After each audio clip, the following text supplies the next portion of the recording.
time. So today, I have the opportunity to interview Larry Zgrabik. So please welcome Larry to the stage.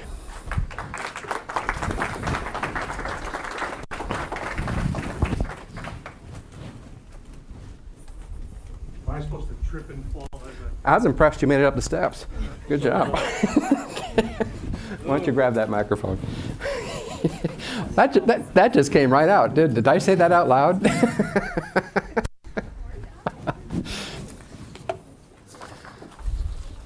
Obviously, Larry and I know each other and have enjoyed getting to know each other over the years. So Larry, tell us a little bit about your journey and how you got to the position you're in today in your business.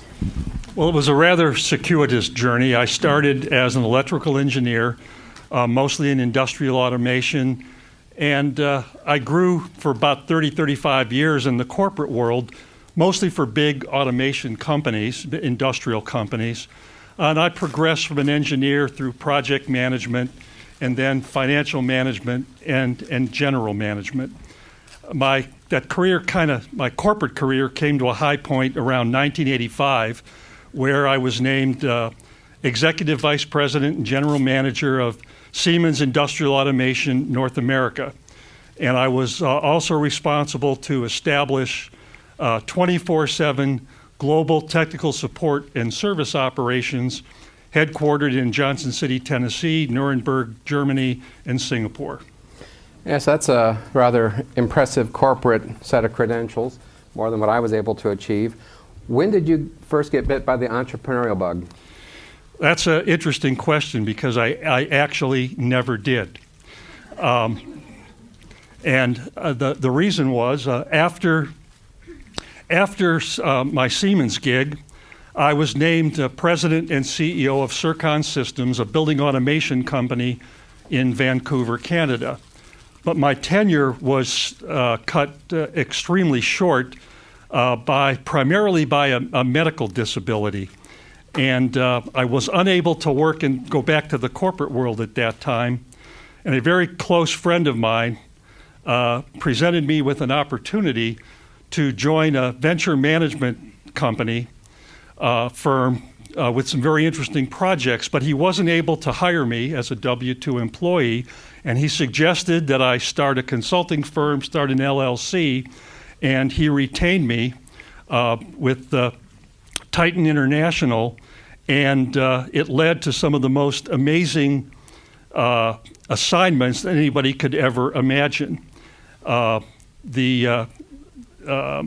The reorganization and restructuring, both financially and operationally, of the Longhorn Pipeline, the longest refined products pipeline in the U.S., a $1 billion timber project in Siberia, and one of the most interesting, the privatization of prime real estate in the historic district of Moscow, including in and around Red Square. And during that project, I met with the then Minister of Finance, who was ex-KGB and Putin's head of security. So I did one more stint in an industrial setting, but that's really when I turned into an entrepreneur and more accurately at that time, a solopreneur. Well, I know when we've talked in the past about your journey, you had a medical disability. You had an event that came up in your life that really changed your direction. Can you tell the group a little bit about that? Yeah, and that's what cut short my career at that point. It took a little over a year and a half to find a brain tumor. And it unfortunately took 3 surgeries over 6 years to fix it. It actually caused my muscles and bones to atrophy. Everything hurt. I couldn't get in and out of cars very easily. I needed help, and I couldn't walk downstairs without handrails. And it also impacted me emotionally. It caused a great deal of emotional problems, which was actually a significant factor in my losing that CEO job in Vancouver. Wow. We just never know. First of all, his story about his corporate walk, you had one opportunity after another. You kept seeing one thing appear, but then, wow, life throws you a curveball. And I always find it fascinating when people have to absorb those curveballs. And I'm sure there are many times you looked in the mirror and say, now what? And somehow through that journey, it led you to what you're doing today. So can you tell people how you evolved into the position you're in now, having lived through that? Well, what actually happened after the second surgery, and at that time I was an independent consultant, so I was on an individual health care plan that almost 20 years ago cost $1,800 a month for my family. But unfortunately, they deemed the tumor to be a pre-existing condition, and it wasn't covered. And it wiped me out, totally wiped me out financially, including all of my retirement savings, which were pretty good at that time, from Siemens and others. So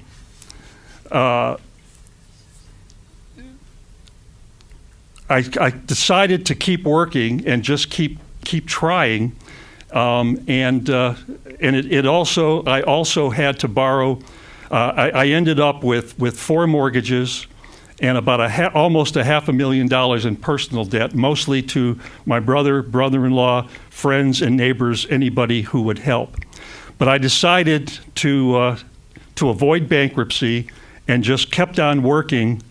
And as would have it, I landed a corporate job again with a global industrial as Vice President, Strategy and Business Development. And my job was to grow organically internal business units and fixed business units anywhere from less than $1 million in revenues to over $3 million. They made me I was a corporate business coach. And that really allowed me to keep going. And I ended up after that job, I had health insurance at that time that covered the 3rd surgery. That was 6 years later, and 6 weeks of daily radiation treatment. I paid back 3 of the 4 mortgages, still got 1 to go, and about 90% of my personal debt. I think the moral of the story is just don't ever quit. Well, I think in today's world, you never know when your cheese is going to move. You just don't know when your cheese is going to move. And oftentimes you look in the mirror and say, what choice do I have but to get up again tomorrow, give it a good push, and learn what I can learn. So now you're a consultant, right? And what kind of businesses are you focusing on now? Well, we'll talk about that later. I'm not a consultant, I'm a business coach. And, my focus is primarily trades and service companies. But my clients have included CPA and bookkeeping companies, marketing service companies, photographers, manufacturing, high-tech and low-tech. I even had a radio talk show host here in Atlanta. And one of my favorites, a licensed psychologist who was featured on Dr. Phil. Well, that psychologist probably helped you a lot, didn't it? Helped me an awful lot. I had to. So I'll work with virtually any business owner on their team who wants to grow profitably and face their challenges and solve their problems. And that's where I take issue with high-fee consultants. Because I believe the people that do the work are in the best position to solve their problems, and improve their processes, not their managers or consultants. So to wrap this up, what words of encouragement do you want to leave with the group today? First, let me say, because you're supposed to ask me, I thought you were a consultant. I already did that. You just answered. No, I didn't answer it. So I'm not a consultant, I'm a business coach.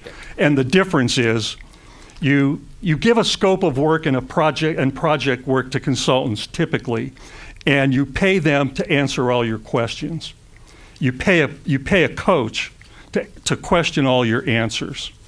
So the words of advice that I would give people today, I think Wayne Huizenga said, some people dream of success, while other people get up early every morning and make it happen.